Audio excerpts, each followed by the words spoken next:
Kwa majina naitwa Wakili Shabani Ibrahim. Nashukuru kwa swali zuri.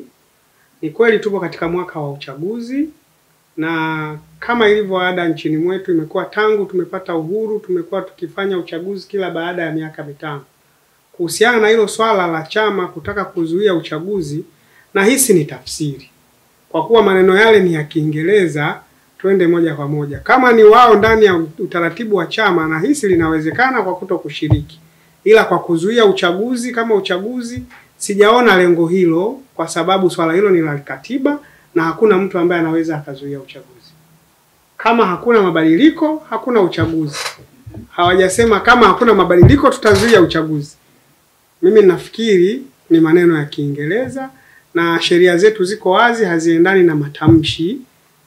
Kwa hiyo swala la uchaguzi litakuwepo pale pale kama katiba inavyoelekeza na ratiba iliyotolewa na tume ya uchaguzi.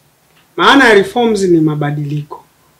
Kama reforms inatekana na utashi wa mtu mmoja na mtu mwingine.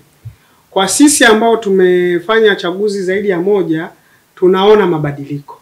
Lakini kama kuna matakwa mengine ambayo yamekuwa yakifanyiwa au yakihitajika na watu, kuna tofautiana. Mfano, uchaguzi uliopita kulikuwa kuna wagombea wanapita bila kupingwa. Hilo swala halipo. Kwa hiyo inatokana na namna ambavyo tunataka na nani anataka. Kwa hiyo mimi nafikiri kwa uelekeo wa Mheshimiwa Rais amefanya reforms. Kwa uelekeo wa wapinzani, hususan chama kikuu cha upinzani, kuna mambo makubwa na ya muhimu walikuwa wanayataka, wanaona hayajafanyika. Kwa hiyo swali lako mimi nalijibu kwamba kuna reforms ambazo zimefanyika na kuna ambazo hazijafanyika kulingana na utashi wa watu wengine. Unadhani kuna mabadiliko gani katika tume hii ambayo inaitwa Tume Huru ya Uchaguzi kwa sasa? Kwa sababu wapinzani wanasema ni imeamuriwa tu kuitwa kwamba ni Tume Huru ya Uchaguzi, lakini sio Tume Huru ya Uchaguzi, kwa maana kwamba yale ambao walikuwa wameyapendekeza wao au yale ambao walikuwa wameyataka hayakufanywa kazi.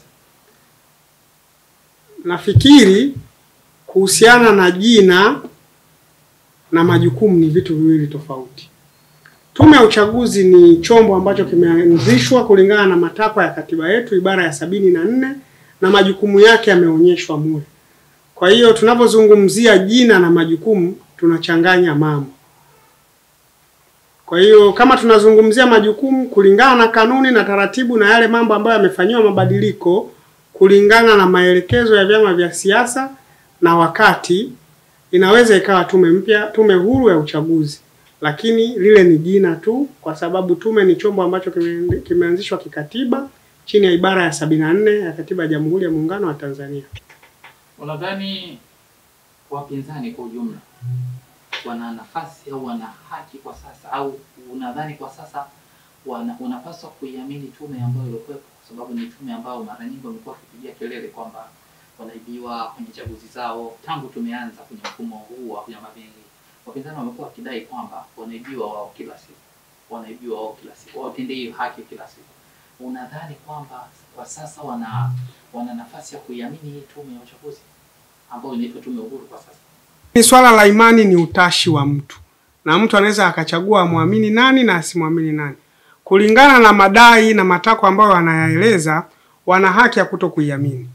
Lakini imekuwa ni historia duniani kote. Tuliona mwaka majuzi Marekani kipindi Donald Trump ameshindwa alisema ameibiwa.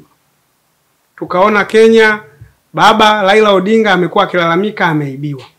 Kwa hiyo swala la imani na kupenda ni utashi wa mtu. Kwa hiyo kulingana na swali lako, ninahisi kwa kuwa wale ndio wasimamizi wa uchaguzi, imani na mapenzi juu yao inahitajika ili mtu aweze kushiriki kwenye uchaguzi kama ilivyotakwa la kikatiba.